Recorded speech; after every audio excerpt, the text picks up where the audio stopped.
राज्यसभा चुनाव आने वाला है, क्या मैं मानूं कि असीम गोयल राज्यसभा जाने की तैयारी कर रहे हैं? में मांगने से हमारे कुछ मिलता नहीं, लेकिन मैं इतना जरूर कहूँगा कि पार्टी अगर 65 साल तक की आयु तक मुझे राज्यसभा ऑफर भी करेगी तो मैं विनम्रता से ना करने की स्थिति ऐसा में क्यों? हूँ। यहाँ लोग देखिए, हाथ जोड़ के लाइन लगा के खड़े हैं कि हमें राज्यसभा भेज दीजिए। अध्यक्ष बनना चाहेंगे हरियाणा का? कैसे नाम भी चलना शुरू हुआ था जब ये हुआ कि कुछ अध्यक्ष बदला जाएगा तो आपका नाम आना शुरू हो गया। 3 राज्य नाप लेते हैं एक दिन में, हरियाणा से शुरू करते हैं, पंजाब होकर दिल्ली पहुंच जाते हैं। पहले भी ऐसे थे या सीएम की जब से पदवी मिल गई है, जब से कार्यभार सीएम का मिला तब से ऐसे हो गए नायब जी? जब मुख्यमंत्री इनको बनाया गया तो क्या यही खूबी थी या कुछ और चीजें देखी गई, कुछ और पहलू निकाले गए? देखिए, मनोहर लाल जी को हटाया गया और नायब जी को सीएम बनाया गया। आदरणीय नायब जी बूथ से उठे करेगा जी। और नायब जी ने कभी भी अपने कर्तृत्व के अंदर ये कभी नहीं लाया होगा कि मैंने ये बनना है।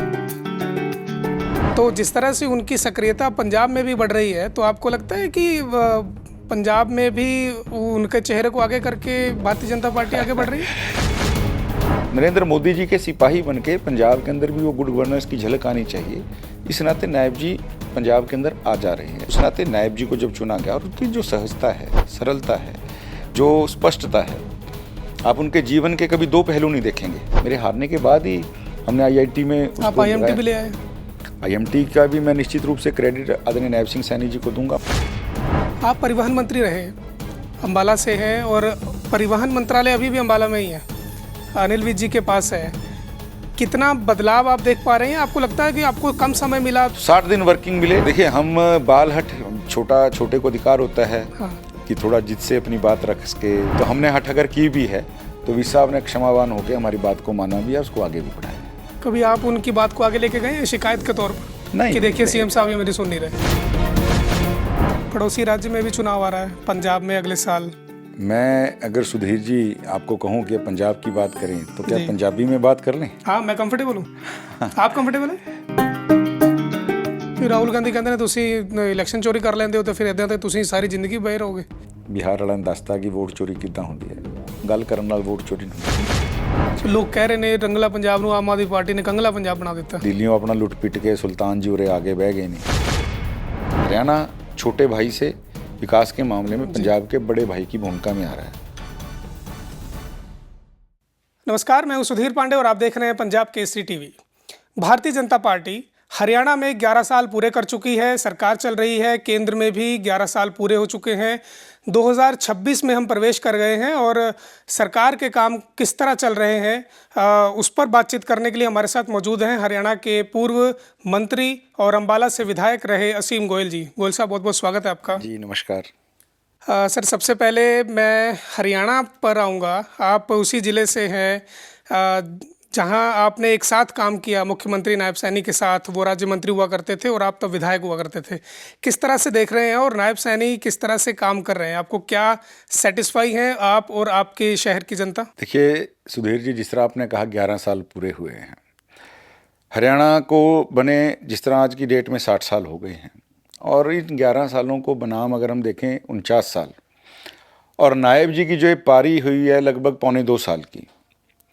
ये खाली अम्बाला नहीं, अम्बाला के लिए तो बहुत गर्व की बात है, लेकिन आज उन्होंने अपनी कार्यशैली से जो हरियाणा की 2 करोड़ 80 लाख का एक जो बड़ा, मैं समझता हूँ एक हरियाणा राज्य की जनसंख्या है, उसको खाली एक राज्य ना समझ के एक 2 करोड़ 80 लाख लोगों का अपना परिवार माननीय मुख्यमंत्री नायब सिंह सैनी जी ने अपनी कार्यशैली से बनाया है। और आज हर किसी को लगता है कि ये अपना नायब, अपना मुख्यमंत्री, ये जो धारणा है, मैं समझता हूँ कि विकास अपनी जगह है, विकास बहुत हुआ है हरियाणा के अंदर, हरियाणा बहुत आगे बढ़ा है। और अगर मैं तुलना करूं, जहां हम बैठे हैं आज जालंधर में, पंजाब का जो GST कलेक्शन है वो 2300 करोड़ रुपए महीना है अंदाज जी, और आज हरियाणा का GST कलेक्शन 10,500 करोड़ रुपए महीना हो गया है। हरियाणा छोटे भाई से विकास के मामले में पंजाब के बड़े भाई की भूमिका में आ रहा है। बिल्कुल, वो बातें इत्र हैं, लेकिन उसके अलावा हर व्यक्ति को ये विश्वास दिलाना कि मैं हूं ना, ये माननीय मुख्यमंत्री नायब सिंह सैनी जी ने अपनी शैली से किया है। और जिस प्रकार से सरकार चल रही है, आने वाले 11 साल बाद की भी मैं आपसे बात कर सकता हूं। हम कभी बैठेंगे 11 साल बाद भी तो भी हम आदरणीय नायब सिंह सैनी जी जो मुख्यमंत्री उस समय किस भूमिका में, बड़ी में होंगे या हरियाणा के मुख्यमंत्री होंगे, लेकिन उसके अलावा हरियाणा में भारतीय जनता पार्टी की सरकार रहेगी, इसकी चर्चा भी हम आगे कर रहे होंगे। बड़ी भूमिका में आप कहाँ देख रहे हैं? क्या आप केंद्र में देख रहे हैं जहां मनोहर लाल हैं, या उसके ऊपर देखिए, जहां नरेंद्र मोदी ये हैं? भारतीय जनता पार्टी है। भारतीय जनता पार्टी में कार्यकर्ता अपना काम चरैवती काम करना। श्री कृष्ण जी ने कहा, हरियाणा की धरती से ही कुरुक्षेत्र में अर्जुन को गीता ज्ञान देते हुए उन्होंने कहा था, कर्म करो फल की इच्छा मत रखो। आदरणीय नायब जी बूथ से उठे हुए कार्यकर्ता, जी, और नायब जी ने कभी भी अपने कर्तृत्व के अंदर ये कभी नहीं लाया होगा कि मैंने ये बनना है। उनका आप जीवन का संघर्ष, जीवन की यात्रा देखेंगे बिल्कुल। तो संघर्ष से कार्यकर्ता आज भी वो पहले हैं, आज भी पहले कार्यकर्ता हैं, और फिर वो अपने आप को नेता कहते हैं। और मुख्यमंत्री के नाते जो दायित्व है, बड़े परिवार के नाते वो निभाते हैं। ये तो कार्यकर्ता की मन की रहती है कि जिस प्रकार से उन्होंने आज हरियाणा के अंदर अपनी भूमिका एक मजबूत किया, और पंजाब के अंदर आपने देखा होगा आजकल खूब दौरे उनके हो गए जी, हैं। जी, जी। और कहीं बिहार का चुनाव था, महाराष्ट्र का चुनाव था, दिल्ली का चुनाव था, सब चुनावों के अंदर नायब जी की बड़ी महत्वपूर्ण भूमिका होती है। तो इस नाते मैंने ये बात बोली, उनके मन की कोई बात नहीं है, केवल ये है कि भारतीय जनता पार्टी चरैवती बूथ के कार्यकर्ता को आगे लेके जाती है, इस नाते मैंने ये बोला। अच्छा, आपको लगता है कि नायब सैनी अब हरियाणा के तो सीएम है ही है, 1 साल हो चला है, 2 साल होने वाले हैं, जी, पौने 2 साल लगभग हो चले हैं। मार्च में उन्होंने पदभार संभाल लिया था, अब 2 ही महीने बचे हैं। तो जिस तरह से उनकी सक्रियता पंजाब में भी बढ़ रही है, तो आपको लगता है कि पंजाब में भी उनके चेहरे को आगे करके भारतीय जनता पार्टी आगे बढ़ रही है? देखिए, चेहरा भारतीय जनता पार्टी पे एक ही है, नरेंद्र मोदी जी। हम्म, जिस प्रकार से पूरे देश के अंदर नरेंद्र मोदी जी ने एक गुड गवर्नेंस का, एक मजबूत गवर्नेंस का जो उदाहरण स्थापित किया है, पूर्ववर्ती सरकारें आज तक पूरे अपने टेन्योर में इतना काम नहीं कर पाई जो नरेंद्र मोदी जी ने 11 साल के अंदर जो देश को जहां लाके खड़ा किया। चाहे आर्थिक मजबूती की बात हो, सामरिक मजबूती की बात हो, और भारत का जिस प्रकार से आगे बढ़ना, तो चेहरा तो नरेंद्र मोदी जी का है, लेकिन उसके अंदर हर कार्यकर्ता की गिलहरी की भूमिका है। मैं बूथ का कार्यकर्ता हूँ, मुझे पार्टी कहेगी ये बूथ संभालना है, मैं संभालने जाता हूँ। लेकिन माननीय मुख्यमंत्री नायब सिंह सैनी जी, जो उनकी कार्यशैली है, उस कार्यशैली के नाते जिस तरह उन्होंने हरियाणा को एक विश्वास दिलाया, तो नरेंद्र मोदी जी के सिपाही बनके पंजाब के अंदर भी वो गुड गवर्नेंस की झलक आनी चाहिए। इस नाते नायब जी पंजाब के अंदर आ जा रहे हैं। चेहरा हमारे पास नरेंद्र मोदी जी का ही है। 3-3 राज्य नाप लेते हैं एक दिन में, हरियाणा से शुरू करते हैं, पंजाब होके दिल्ली पहुंच जाते हैं। पहले भी ऐसे थे, या सीएम की जब से पदवी मिल गई है, जब से कार्यभार सीएम का मिला, तब से ऐसे हो गए नायब जी? आप तो बहुत पुराने जानते हैं उनको। जब नायब जी, आदरणीय मनोहर लाल जी जब 5 स्टेटों का काम देखते थे, तो नायब जी उनके साथ रहते थे, संघ में रहते हुए। संघ में रहते हुए। बीजेपी में आने के बाद जी। जब आदरणीय मनोहर जी संगठन, जो हमारा क्षेत्रीय संगठन मंत्री के नाते, नायब जी को मैंने खुद 700-700 किलोमीटर गाड़ी चलाते हुए देखा है। उस समय रोड नेटवर्क ऐसा नहीं होता था, गाड़ियाँ ऐसी नहीं होती थी, और एक दिन में 600-700 किलोमीटर चलाने के बाद 3 घंटे जैसे तैसे सोए, अगले दिन भी उसी 600 किलोमीटर की यात्रा के लिए नायब जी तैयार रहते थे। कभी हमने नायब जी के मुंह से ना नहीं सुना। और यही अनथक मेहनत वाली उनकी खूबी आज खाली उनको आगे नहीं लेके आई, वो लाखों करोड़ों हरियाणा के कार्यकर्ताओं के लिए और देश के कार्यकर्ताओं के लिए एक उदाहरण बने हैं कि जब व्यक्ति अपने जीवन में पार्टी को ना कहना नहीं सीखता, मेहनत को ना कहना नहीं सीखता, संघर्ष को ना कहना नहीं सीखता ना, तो आदमी कहीं भी जा सकता है। नायब जी उसके सबसे बड़े उदाहरण हैं। तो जब मुख्यमंत्री इनको बनाया गया, तो क्या यही खूबी थी, या कुछ और चीज़ें देखी गई, कुछ और पहलू निकाले गए? देखिए, मनोहर लाल जी को हटाया गया और नायब जी को सीएम बनाया गया। देखिए, हाईकमान बहुत कुछ देखता है, लेकिन हमें जो लगा नायब जी की ये मेहनत, नायब जी की सहजता, नायब जी की सरलता और कार्यकर्ता का एक मैं समझता हूँ कि उसको जीना। खाली कार्यकर्ता का नाम तो हम सब कह लेते हैं, जी मैं तो कार्यकर्ता हूँ, नेता नहीं हूँ, ये कहना बहुत आसान है, लेकिन कार्यकर्ता के नाते काम करना, उसको अपने जीवन के अंदर ढालना, दिखाना, करना, ये बहुत कम लोग करते हैं। हम दिखाते हैं, ढालते नहीं। लेकिन नायब जी ने वो कार्यकर्ता के गुण को ढाला भी, जिया भी, और उसी कार्यकर्ता की गुण देखिए, जब कार्यकर्ता कह दिया तो मेहनत भी वो करेगा, कार्यकर्ता कह दिया तो आगे के काम की योजना भी बनाएगा, उस योजना को चरितार्थ भी करेगा, उसको चरितार्थ करने के लिए एफर्ट भी करेगा। तो ये कार्यकर्ता सब कुछ करता है। उस नाते नायब जी को जब चुना गया, और उनकी जो सहजता है, सरलता है, जो स्पष्टता है, आप उनके जीवन के कभी दो पहलू नहीं देखेंगे। तो इन सब को लेके मुझे लगता है कि नायब जी को आगे पार्टी लाई होगी। हाईकमान ने किस प्रकार से, किस तरीके से सोचा होगा, लेकिन जो मुझे उनकी खूबियां लगती हैं, हमने लंबे समय तक इकट्ठे काम किया है, तो मुझे लगता है कि यही बहुत सी खूबियां हैं जो नायब जी को आगे लेकर आई हैं। चलिए, अब सीएम से बाहर आके अगला सवाल मैं लेता हूँ आपसे। आप मंत्री थे जब नायब मुख्यमंत्री बने, उसके बाद आपको मंत्रालय मिला, आपने परिवहन मंत्री के तौर पर काम किया, और आप गिनाते भी हैं कि 11 साल सरकार ने बहुत अच्छे काम किए। तो आपकी हार का क्या कारण था? आप क्यों हार गए? देखिए, मैं मानता हूं कि कई बार परिस्थितियां जो हैं या हालात जो हैं वो परिणाम से बड़े होते हैं। जो हमारे यहाँ पर एक बॉर्डर बंद हुआ 13 महीने के लिए, जो फार्मर एजिटेशन के नाते शंभू से आगे जितना बॉर्डर एरिया था, उस बॉर्डर एरिया, क्योंकि सीधी सीधी मेरी विधानसभा जो है जुड़ती है, और मेरे यहाँ विधानसभा में शहर के वोट भी हैं और गांव के वोट भी हैं, तो उस बॉर्डर का इतना बॉर्डर से इतना पैनिक जो क्रिएट हुआ, मैं समझता हूँ जो हमारा शहर का मतदाता था, व्यापारी था, अम्बाला एक व्यापार का प्रमुख केंद्र है, रिटेल का बड़ा केंद्र है, तो उनका व्यापार का रास्ता बंद हुआ, और उसे थोड़ी सी जो व्यापारियों के अंदर एक अनरेस्ट आया।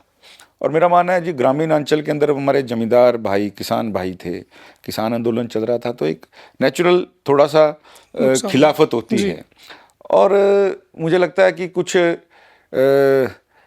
जो मैं मानता हूँ कि हमारा शहर कटोरे जैसा है, पानी का बड़ी बरसातें खूब हुई उस साल, और पानी को लेके हमने योजनाएं बनाई हैं, लेकिन वो योजनाएं बड़े लंबे समय की बनती हैं। अभी आईआईटी रुड़की ने हमारा काम जो लिया है अम्बाला शहर का, मैं समझता हूँ पहला शहर है हरियाणा का जो आईआईटी रुड़की वाले जिसकी डीपीआर बना रहे हैं। माननीय मुख्यमंत्री नायब जी ने ही उसको प्रोजेक्ट को मंजूरी दी है।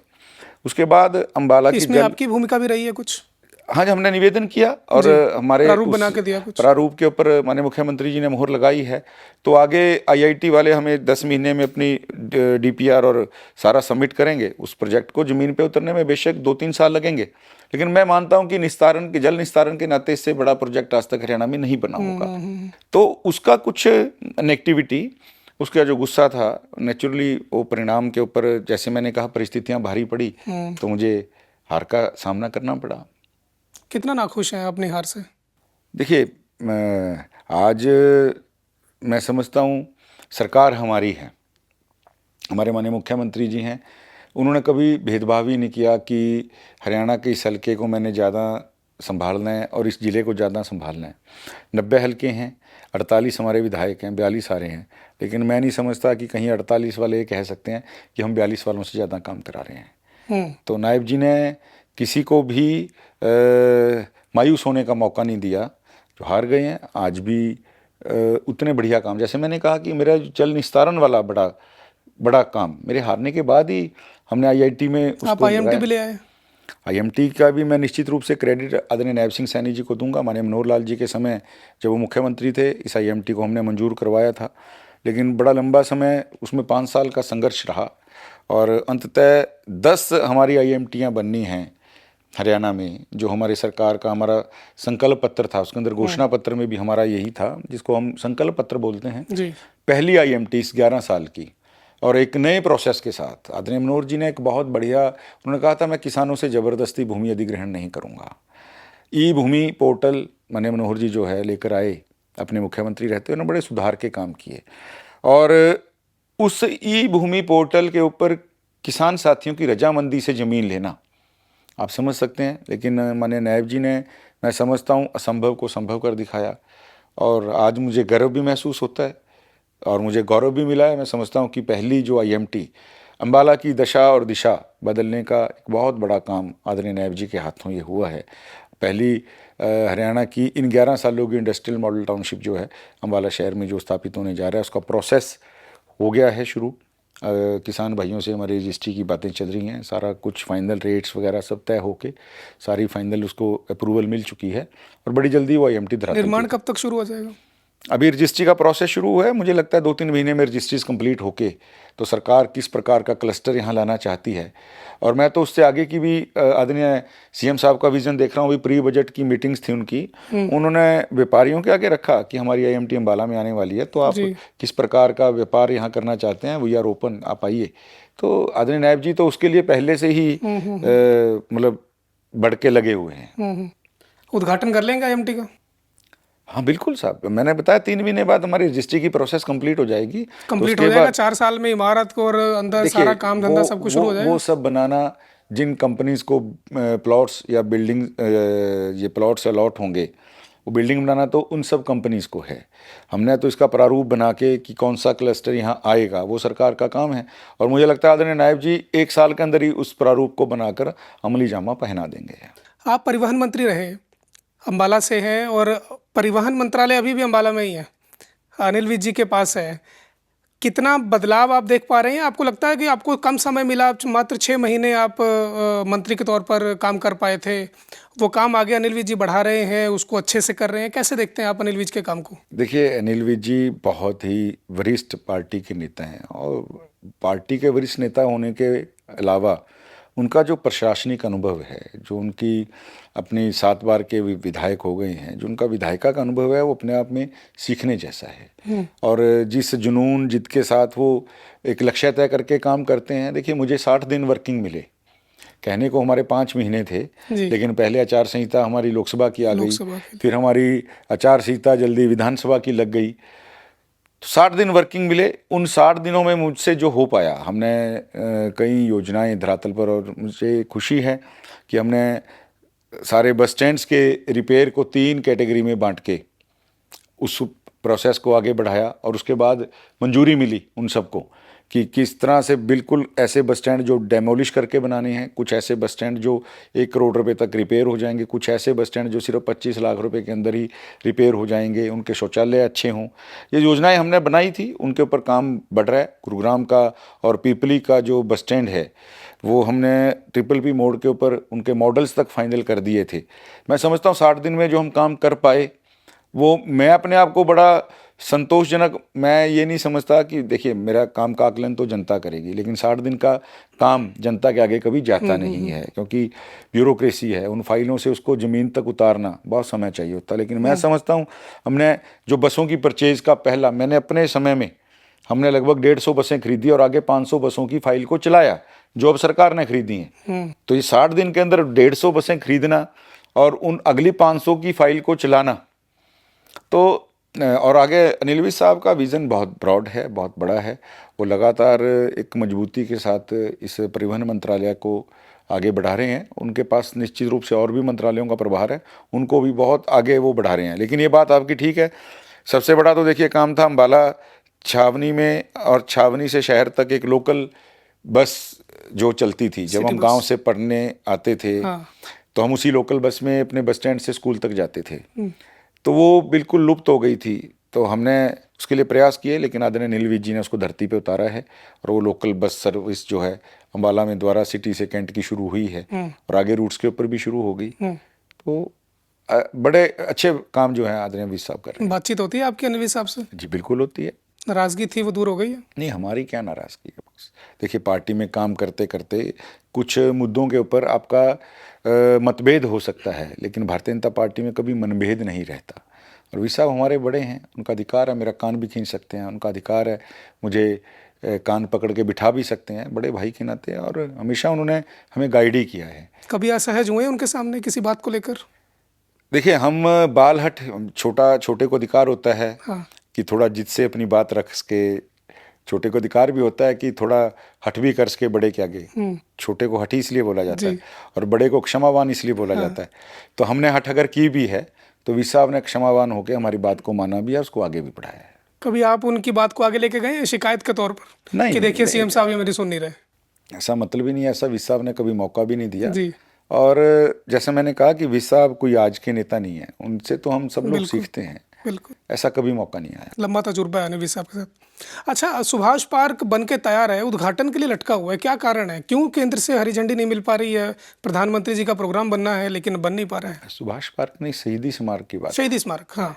अच्छा, वो शहीदी स्मारक मुझे लगता है कि 1857 में जिस प्रकार से अम्बाला का जो योगदान था, जिसको अंग्रेजों ने गदर का नाम दिया, हम क्रांति कहते हैं, वो आज भी कई बार किताबों में मेरठ के नाम से या कहीं जी पहला जो लौ थी क्रांति की यहाँ हुआ, लेकिन वो अम्बाला में जिस प्रकार का अम्बाला का योगदान रहा वो अविस्मरणीय था और वो आगे भी लंबी समय तक पीढ़ियों को याद रहे कि जो क्रांति की पहली चिंगारी है, जो पहली मशाल है, उसी अम्बाला की धरती से जली थी।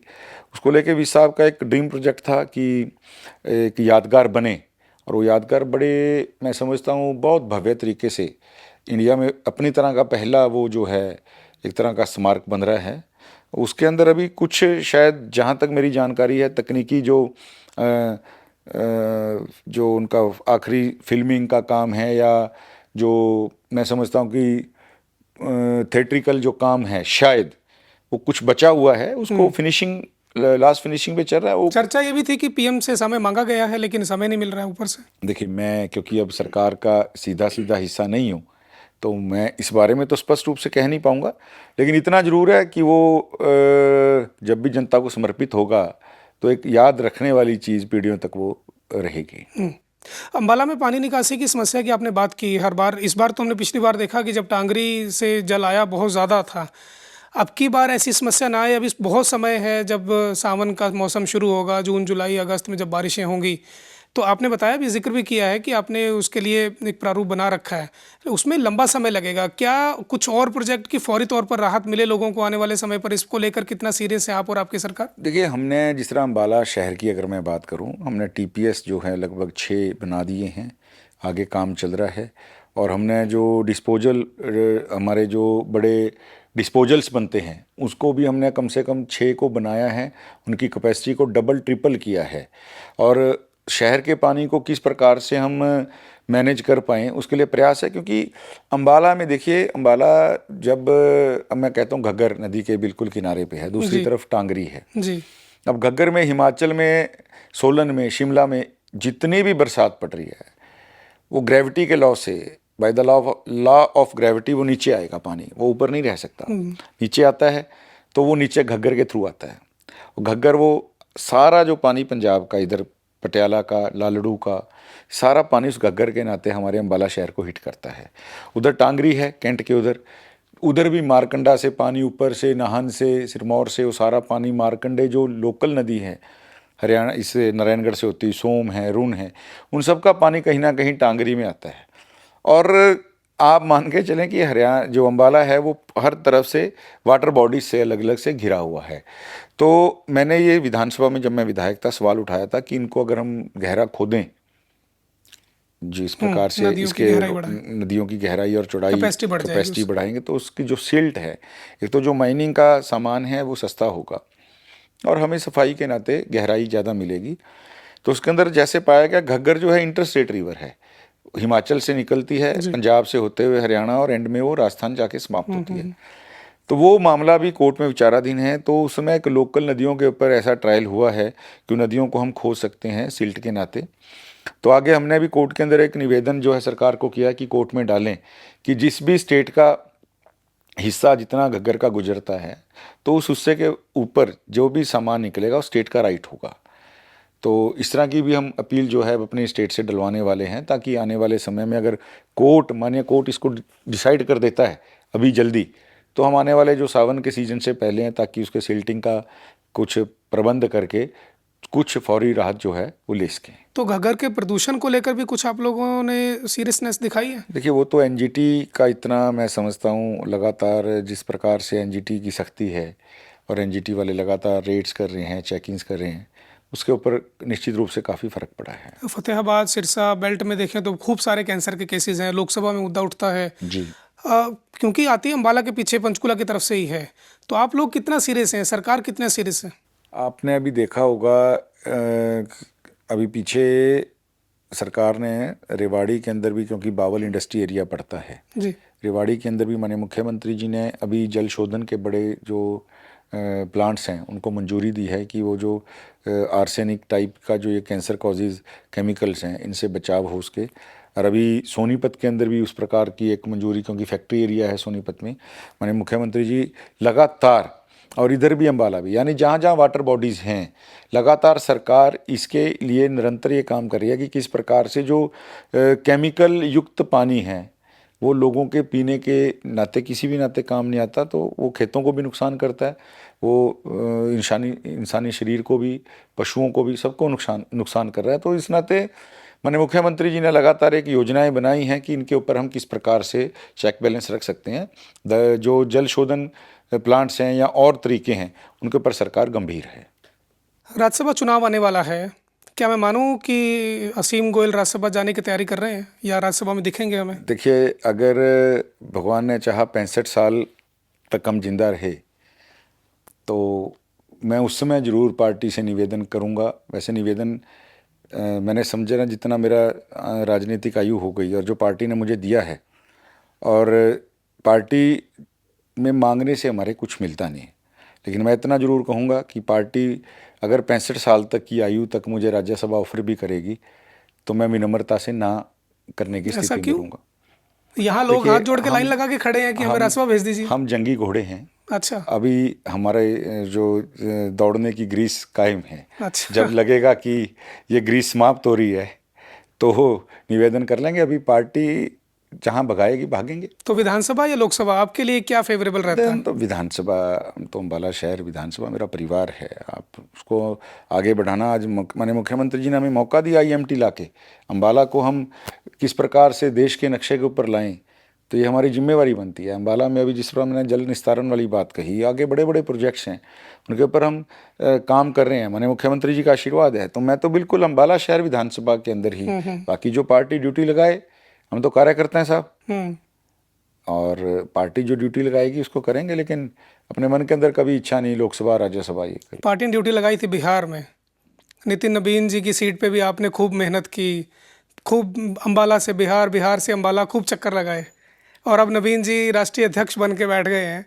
कितना प्राउड खुद में महसूस करते हैं और किस तरह से पार्टी की इस चीज़ को देखते हैं कि एक कार्यकर्ता को उठा करके सीधा राष्ट्रीय अध्यक्ष पे कुर्सी पर बैठा दिया गया? देखिए, मैं बहुत गर्व महसूस करता हूँ कार्यकर्ता होने के नाते, जब मैं ये महसूस करता हूँ कि मैं भारतीय जनता पार्टी का कार्यकर्ता हूँ, जहाँ राजनीति बपौती में नहीं आती है, राजनीति जहाँ अपनी मेहनत से कमाई जाती है, राजनीति जहाँ अपने अंदर उस विचार को अपना के कमाई जाती है कि देश सबसे पहले, पार्टी दूसरे नंबर पे और स्वयं सबसे बाद में। तो आज अगर मैं कार्यकर्ता के नाते मूल्यांकन करता हूँ अपना भी और पार्टी का, तो आज मैं बहुत गर्वित महसूस करता हूँ। पूरे देश में नहीं, पूरे संसार में ऐसी पार्टी नहीं है। नितिन जी, जिस प्रकार से मैं चुनाव में और उससे पहले युवा मोर्चा में भी मेरा संबंध नितिन जी से रहा है, लेकिन चुनाव में क्योंकि मेरे पास बिहार की 43 सीटें मैं देख रहा था और नितिन जी वाली सीट भी थी, नितिन जी ने जिस प्रकार से मेहनत, मैं समझता हूँ जो पहली बार लड़ता है, 5वीं बार आप जीते हैं, पहली बार लड़ने वाला भी इतनी मेहनत नहीं करता। उसी प्रकार से हर बूथ के ऊपर हर कार्यकर्ता को मिलना, जाना, संपर्क, संबंध, और नितिन जी को जिस प्रकार से मैंने ग्राउंड पे मेहनत करते देखा है, निश्चित रूप से हमारे सारे कार्यकर्ता अपना अपना उनका वर्किंग स्टाइल है। माननीय मोदी जी से लेके माननीय अटल जी, आडवाणी जी की बात करूं, और आज मोदी जी, अमित शाह जी, नड्डा जी, सबका अपना अपना एक ढंग, अपना अपना एक स्टाइल रहा है। और मैं देख पा रहा हूँ कि नितिन जी भी अपने ढंग से बहुत मेहनती हैं, अपने ढंग से पार्टी की विचारधारा को आगे बढ़ाने वाले हैं। एक नया नेतृत्व, एक नवीन नेतृत्व, और मैं समझता हूँ नए फ्लेवर में पार्टी ने जिस प्रकार से आगे, देखिए हम सब लोग उस एज ब्रैकेट के हैं, तो जिस प्रकार से पार्टी के अंदर आज एक नेतृत्व आया है, और हमारी पार्टी में कभी ये नहीं होता कि नेतृत्व एक को दे दिया, और लेकिन जो जिम्मेवारी सामूहिक होती है। जितने सब लोग हैं, सब लोग निगाह भी रखते हैं, सब लोग मार्गदर्शन भी करते हैं, और सब लोग आगे दिशा भी दिखाते हैं। तो मैं समझता हूँ कि नितिन जी को पार्टी देके निश्चित रूप से, जो मोदी जी ने कहा, आपने अगर मोदी जी का वक्तव्य सुना होगा कि नितिन जी जो हैं वो मिलेनियम जो स्टेज है अब देश की, जो यंग स्टेज है, उसके ध्वजवाहक हैं। और एज ए कार्यकर्ता नितिन जी मेरे बॉस हैं। मोदी जी ने कितनी बड़ी बात, आज मैं तब भी गर्व करता हूं कि मेरे देश का प्रधानमंत्री, वो दुनिया का सबसे ताकतवर नेता होने के बाद भी कार्यकर्ता की भूमिका में इतना विनम्र कैसे रह सकता है। तो ये सब चीज़ें सीख के मेरे रोंगटे भी खड़े होते हैं सुन के, और मैं महसूस भी करता हूँ कि मैंने गलत पार्टी को गलत विचार को ज्वाइन नहीं किया। तो ये वही विचार मोदी जी जिस प्रकार से आज सहज रह सकते हैं, इतना विनम्र रह सकते हैं दुनिया का सबसे ताकतवर इंसान होने के बाद भी, तो मैं समझता हूँ नितिन जी भी उसी विनम्रता के वाहक हैं और आगे बढ़ के पार्टी निश्चित रूप से और अच्छा प्रदर्शन करेगी, मुझे विश्वास है। कहते सपना अगर आप देखते हैं तो वो सपना जरूर पूरा होता है, कायनात भी आपके साथ लग जाती है। आपने कोई सपना देखा है आगे तक जाने का, कहाँ जाएंगे राजनीति में? देखिए, जब घर से चले थे तो बूथ का कार्यकर्ता बन के, मुझे याद है आज जो स्थिति पंजाब में है वो हमारे हरियाणा में भी उससे अलग स्थिति नहीं होती थी। तो जब हमने भारतीय जनता पार्टी को ज्वाइन किया, मेरे घर से कोई राजनीति में नहीं है, तो मैंने दादाजी को बोला कि जी पढ़ाई मेरे को बहुत अच्छी नहीं लगती, लेकिन मुझे राजनीति में जाना है। तो दादाजी ने मेरे परिवार के मुखिया के नाते मुझे कहा ठीक है। उन्होंने एक ही बात मुझे बोली, बेटा किसी पार्टी में जाना, लेकिन ये निश्चित करना जिस पार्टी में जा रहे हो मृत्यु उसी पार्टी में हो। जिस पार्टी का झंडा आज घर पे लगाया है, जब मृत्यु हो उसी पार्टी का झंडा आपके शरीर के ऊपर लगे तो ही राजनीति में जाना। ये बार बार दल बदल की पार्टी, विचार बदल की पार्टी, ये ना हमारे परिवार के संस्कार हैं। बहुत बड़ी बात। और ये दादाजी की ये सीख थी और जुनून था। मैं स्वयंसेवक था, उससे पहले मैं स्वयंसेवक था, तो मुझे जाना तो भारतीय जनता पार्टी में ही था, लेकिन भारतीय जनता पार्टी का उसमें कोई हमारे इधर तो नाम नहीं लेता झंडा था, बरदार नहीं दिखाई तो पड़ता, क्योंकि नग्गल विधानसभा होती थी इस समय, अम्बाला शहर नहीं होती थी, मेरा गांव नग्गल विधानसभा में पड़ता था। तो सबने मजाक में हमारा नाम भी रखा कि यार बड़ा अडवाणी आ गया, ये बड़ा अटल बिहारी वाजपेयी जा रहा है, बड़ा प्रमोद महाजन जा रहा है। तो उन सबको सीख के बड़े हुए, बूथ से निकले, बूथ पे काम किया। कभी जीवन में सोचा नहीं था कि विधायक बनूंगा, कभी जीवन में सोचा नहीं था कि पार्टी आगे बढ़ा के मंत्री बना देगी। मैं अपने राजनीतिक जीवन की अगर मैं कहूँ यात्रा से बहुत ज़्यादा खुश हूँ, और कार्यकर्ता बने रहना इस पार्टी में सबसे आनंद का अगर कोई पद है तो कार्यकर्ता। आप देखिए, जैसे मैंने मोदी जी का नाम लिया, मोदी जी दुनिया के सबसे ताकतवर नेता होने के बाद, 3-3 बार प्रधानमंत्री होने के बाद भी जब कहते हैं कि कार्यकर्ता होने के नाते मेरे बॉस नितिन जी हैं, तो कार्यकर्ता होना बीजेपी का सबसे आनंददायक मैं समझता हूँ मेरे जीवन की उपलब्धि है, और इसी उपलब्धि के साथ मैं आगे बढ़ता रहूँ, कार्यकर्ता की भूमिका सबसे ऊपर रहे, बस यही जीवन का मैं समझता हूँ प्रसाद है। अध्यक्ष बनना चाहेंगे हरियाणा का? पीछे नाम भी चलना शुरू हुआ था, जब ये हुआ कि कुछ अध्यक्ष बदला जाएगा तो आपका नाम आना शुरू हो गया कि असीम गोयल सीएम के बहुत नज़दीकी हैं, संभावना है अध्यक्ष कुर्सी पर बैठे। यहाँ नज़दीकी होने से या नाम चलने से कभी अध्यक्ष नहीं बनाया जाता। पार्टी को जिस स्थान के लिए नितिन जी का नाम कब चला था, नितिन जी किसके नज़दीकी थे? नितिन नवीन जी ताज़ा उदाहरण है जी। पार्टी को जिस व्यक्ति को सही काम देना है, सही व्यक्ति को सही काम, ये भारतीय जनता पार्टी की हाईकमान का एक मैं समझता हूँ गुण है। सही व्यक्ति को सही काम देते हैं। मोनाल बडोली जी बढ़िया काम कर रहे हैं, मुझे नहीं लगता कि कोई बदलाव की बात है। हरियाणा बहुत अच्छा उनके नेतृत्व में काम कर रहा है, और पार्टी किसी भूमिका में देगी, पार्टी कहेगी कि अंडमान निकोबार बस्ता लेके चले जाओ, तो असीम गोयल वो कार्यकर्ता है जो पार्टी को कभी ये नहीं कहेगा कि जी मैंने क्यों जाना है, अंडमान निकोबार कौन बैठा है, मैं उसी क्षण अपना बस्ता उठा के अंडमान निकोबार चला जाऊंगा। पार्टी जिस भूमिका में, क्योंकि मैंने कहा कि हमें कार्यकर्ता की भूमिका में आनंद है। मैं 11 राज्यों में पार्टी ने चुनाव के लिए भेजा, मेरे यहाँ भी चुनाव लड़ाने लोग आते हैं, तो वो आनंद अलग तरह का आनंद है। कार्यकर्ता बने रहना बीजेपी में सबसे बड़ा आनंद है, और मैं उसी आनंद के साथ जीना चाहता हूँ जो पार्टी आदेश करे। पड़ोसी राज्य में भी चुनाव आ रहा है, पंजाब में अगले साल, ठीक 1 साल बाद आचार संहिता लग जाएगी और चुनाव की दहलीज पर खड़े हैं पंजाब अगर हम कहें, तो वहाँ अपनी भूमिका को कैसे देखते हैं और मुख्यमंत्री के लगातार पंजाब के दौरों को कैसे देखते हैं? मैं अगर सुधीर जी आपको कहूँ कि पंजाब की बात करें तो क्या पंजाबी में बात कर लें? हाँ, मैं कंफर्टेबल हूँ। आप कंफर्टेबल हैं? मैं कंफर्टेबल हूँ। चलिए ठीक। तो क्योंकि पंजाब की बात है। हाँ।